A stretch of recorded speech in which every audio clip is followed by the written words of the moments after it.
اور ان کو میں یہ مطالبہ کروں گا کہ آپ اعتماد کا ووٹ لے لیں تاکہ پتہ چل جائے کہ صوبے میں آپ کے پاس اکثریت ہے یا نہیں ہے۔ گورنر خیبر پختونخوا کا علی امین گنڈاپور سے اعتماد کا ووٹ لینے کا مطالبہ۔ فیصل کریم کنڈی کہتے ہیں صوبائی حکومت مکمل طور پر ناکام ہو گئی، وزیر اعلیٰ کے پاس صوبے میں اکثریت نہیں۔ میرا خدشہ ہے کہ سرکاری عدم اعتماد وزیر اعلیٰ کے اوپر نہ جائے۔ کابینہ میں توسیع کی سمری سے متعلق بولے، اتنی جلدی کابینہ میں تبدیلی کی وجہ کیا ہے؟ سمری پر دستخط کرنے میں مجھے جلدی نہیں، جو کرپٹ ہیں انہیں سزا دی جائے۔ کے پی کے کابینہ میں رد و بدل اور تقرری سمری پر گورنر کے دستخط نہ ہونے سے معاملہ کھٹائی میں پڑ گیا۔ سمری 10 روز قبل ارسال کی گئی تھی۔ ترجمان گورنر ہاؤس کے مطابق تمام آئینی اور قانونی پہلوؤں کو دیکھ کر ہی گورنر دستخط کریں گے۔ اسلحہ و شراب برآمدگی کیس میں وزیر اعلیٰ خیبر پختونخوا کے ناقابل ضمانت وارنٹ گرفتاری جاری۔ علی امین گنڈاپور کی طبی بنیادوں پر حاضری معافی کی درخواست مسترد۔ عدالت کا ایس ایچ او تھانہ بارہ کہو کو علی امین گنڈاپور کو گرفتار کے پیش کرنے کا حکم۔ الیکشن کمیشن نے دارالحکومت اسلام آباد میں بلدیاتی انتخابات ملتوی کر دیے۔ اس سے پہلے الیکشن کمیشن نے دارالحکومت میں 29 سپتمبر کو لوکل باڈیز الیکشن کے انعقاد کا اعلان کیا تھا۔ اعلامیہ کے مطابق بلدیاتی ایکٹ میں ترمیم کے بعد اسکیجول نوٹیفیکیشن تا حکم ثانی معطل کر دیا گیا۔ قومی اسمبلی میں آئی پی پیز کے خلاف ساری جماعتیں یک زبان۔ نجی بجلی گھروں کے جائزے کے لیے پارلیمانی کمیٹی بنانے کی تجویز بھی پیش کی گئی۔ وقفہ سوالات میں مہرین بھٹو نے کہا کہ آئی پی پیز کے چارجز کی وجہ سے عوام شدید متاثر ہیں۔ اپوزیشن رکن علی محمد خان کا آئی پی پیز کی کارکردگی اور معاہدوں کا جائزہ لینے کے لیے پارلیمانی کمیٹی بنانے کا مطالبہ۔ بولے آئی پی پیز نے عوام کا خون نچوڑ لیا ہے۔ آصفہ بھٹو نے گھریلو گیس کی لوڈ شیڈنگ کا مسئلہ اٹھایا۔ مصدق ملک نے جواب دیا کہ ملکی گیس کے وسائل دن بدن کم ہو رہے ہیں، باہر سے مہنگی گیس لا کر سستی نہیں بیچ سکتے۔ پاک ایران گیس پائپ لائن کے حوالے سے $18 ملین جرمانے کی خبروں کی تردید۔ وفاقی وزیر پیٹرولیم مصدق ملک کی معاملے پر قومی اسمبلی میں ان کیمرہ بریفنگ دینے کی پیشکش۔ کہتے ہیں میں نے $18 ملین کا نمبر نہیں سنا، کوئی پینلٹی کا تخمینہ نہیں لگا، $18 ملین کا ذکر کرنے سے کوئی فائدہ نہیں ہوگا۔ سوال کرنا چاہتا ہوں کہ مہنگائی کم ہو گئی ہے تو بجلی کا ریٹ کیوں نہیں کم ہوا، گیس کا ریٹ کیوں نہیں کم ہوا، پیٹرول کیوں نہیں سستا ہوا؟ مہنگائی ہوئی ہے، جو اتنی مہنگائی ہوئی ہے اس میں سے کچھ کمی ہوئی تو یہ کوئی کافی نہیں ہے۔ آپ کو انرجی کے جو ٹیرفس ہیں وہ بتا رہے ہیں کہ مہنگائی کنٹرول نہیں ہو سکتی۔ آپ ان دونوں چیزوں پہ کام کر لیں گے تو ڈیفینیٹلی پھر ہم بات کر سکتے ہیں کہ جی مہنگائی کم ہو گئی۔ ادروائز بیان دینے میں تو سر کوئی بیان دے، ہم اس کو ایز اے انڈسٹریلسٹ سپورٹ نہیں کریں گے۔ مہنگائی کی شرح کا سنگل ڈیجٹ میں آنا خوش آئند، لیکن اس کے اثرات نظر نہیں آ رہے۔ کراچی کے صنعت کاروں کے وزیر اعظم کے مہنگائی کی شرح سنگل ڈیجٹ پر آنے کے اعلان پر تحفظات کا اظہار۔ صنعت کاروں کا کہنا تھا کہ حکومت پالیسی ریٹ میں کمی کے ساتھ ایسے اقدامات کرے جس کا فائدہ عام آدمی کو پہنچے۔ پاکستان اور آئی ایم ایف کے قرض پروگرام پر ورچوئل مذاکرات۔ آئی ایم ایف کا ایگزیکٹو بورڈ جلد $7 ارب قرض کی منظوری دے گا۔ وزارت خزانہ کا دعویٰ۔ وزیر خزانہ کہتے ہیں کہ آئی ایم ایف سے بیل آؤٹ پیکج کے لیے بات چیت ایڈوانس سطح پر ہے۔ بیرونی فائنینسنگ کے لیے دوست ممالک سے معاملات جلد طے پا جائیں گے۔ اور مذمت کے ساتھ ساتھ یہ پیغام بھی دینا چاہتا ہے کہ یہ جو مٹھی بھر دہشت گرد ہیں وہ سافٹ ٹارگٹ ڈھونڈتے ہیں۔ ہمیں بار بار اس بات کو دہرانا چاہیے کہ یہ کسی بلوچ نے کسی پشتون کو کسی پنجابی کو نہیں مارا، یہ دہشت گردوں نے پاکستانی شہید۔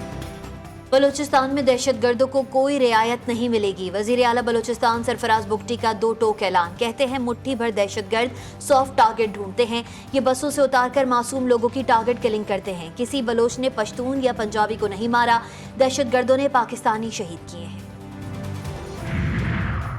حکومت کا دہشت گردی کے خلاف جنگ میں ایک بار پھر علماء سے مدد لینے کا فیصلہ۔ علماء سے مشاورت کی قومی مہم چلائی جائے گی۔ وزیر داخلہ محسن نقوی سے چیئرمین مرکزی رویت ہلال کمیٹی پاکستان مولانا محمد عبدالخبیر آزاد کی ملاقات۔ قیام امن اور دہشت گردی فرقہ واریت کے خاتمے کے لیے اقدامات پر تبادلہ خیال۔ اڈیالہ جیل میں 190 ملین پاؤنڈ ریفرنس پر سماعت۔ عدالت نے چیئرمین نیب کے خلاف توہین عدالت کی درخواست کو غیر مؤثر قرار دے دیا۔ بشرا بی بی کی بریت کی درخواست پر فیصلہ کل سنایا جائے گا۔ JIT اجلاس میں سب صرف چائے پی کر چلے جاتے ہیں. پولیس ایمانداری سے کام کرتی تو لاپتہ افراد کا مسئلہ حل ہو چکا ہوتا. سندھ ہائی کورٹ کا لاپتہ افراد کی بازیابی سے متعلق رپورٹس پر عدم اطمینان. پولیس حکام پر برہم. JIT اجلاس میں یہ طے نہ ہو سکا کہ شہری کو کس نے غائب کیا. جسٹس نعمت اللہ کے ریمارکس. آئندہ سماعت پر JIT سربراہ کو بلا لیا. وفاقی حکومت کے ماتحت اداروں سے 4 ہفتے میں رپورٹ طلب. کارساز حادثہ کیس. ملزمہ نتاشا کی درخواست ضمانت پر فریقین کو نوٹس جاری. ملزمہ کو ذہنی مریض ظاہر کرنے کی کوشش. وکیل کا کہنا ہے کہ ملزمہ ذہنی مریضہ ہے. 2004 سے زیر علاج ہے. اس دوران درجنوں بار نفسیاتی ڈاکٹر کے زیر علاج رہ چکی ہے. وکلا نے درخواست ضمانت کے ساتھ نجی اسپتال کا میڈیکل سرٹیفکیٹ اور ریکارڈ بھی جمع کروایا. ملزمہ نتاشا کے شوہر دانش اقبال کی عبوری ضمانت منظور. دارالحکومت میں خواتین غیر محفوظ. سیکٹر F10 میں لڑکی پر تیزاب پھینک دیا گیا. پولیس کے مطابق لڑکی برہنہ اور نیم بے ہوشی میں ملی. لڑکی کا جسم تیزاب سے جھلسا ہوا پایا گیا. لڑکی کا تعلق فیصل آباد سے ہے. وہ عارضی طور پر فوری ٹائم میں قیام پذیر تھی. لڑکی اسپتال میں زیر علاج اور بیان دینے کے قابل نہیں ہے. رونتی کچے کے ڈاکوؤں کا پولیس کو چیلنج. پولیس پکٹس پر حملے اور پولیس اہلکاروں کو اغوا کی دھمکی. ویڈیو سوشل میڈیا پر وائرل. ڈاکوؤں نے کہا کہ سندھ پنجاب پولیس نے مل کر کچے میں اہم آپریشن کیا. ہمارے مال مویشی لے گئے. مطالبے مانے جائیں ورنہ پولیس کا نقصان ہوگا. ماہ ربیع اول کا چاند دیکھنے کے لیے مرکزی رویت ہلال کمیٹی کا اجلاس. اسلام آباد میں ربیع اول کا چاند نظر نہیں آیا.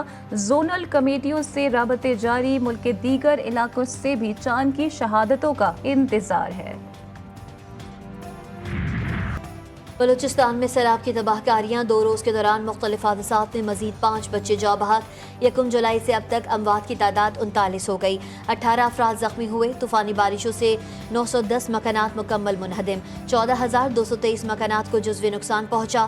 سیلابی صورتحال سے 58,830 ایکڑ پر فصلیں اور 74 کلومیٹر سڑکیں متاثر. 7 پلوں کو بھی نقصان پہنچا. سندھ، جنوبی بلوچستان اور جنوبی پنجاب میں بارش کا امکان. چند مقامات پر بادل جم کر برسیں گے. خطہ پوٹوہار، بلائی KP کے کشمیر اور گلگت بلتستان میں بھی بادلوں کے ڈیرے. تیز ہواؤں اور گرج چمک کے ساتھ بارش کی توقع. کراچی میں بادلوں کی آنکھ مچولی. کہیں ہلکی اور کہیں تیز بارش کی پیش گوئی.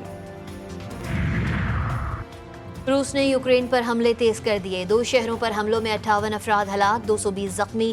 پولٹاوا میں فوجی تربیتی کیمپ اور اسپتال کو بیلسٹک میزائل سے نشانہ بنایا گیا جس میں 51 افراد جان سے گئے. لیوو شہر میں ہوٹل پر میزائل حملے میں 7 افراد ہلاک. دارالحکومت سمیت کئی شہروں پر میزائل داغے گئے.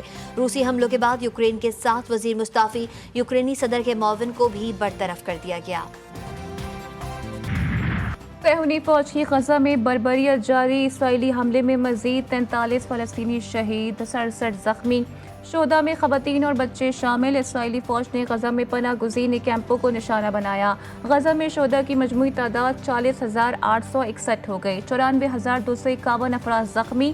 مغربی کنارے میں بھی صہیونی جارحیت سے ایک ہفتے میں 33 فلسطینی شہید ہوئے.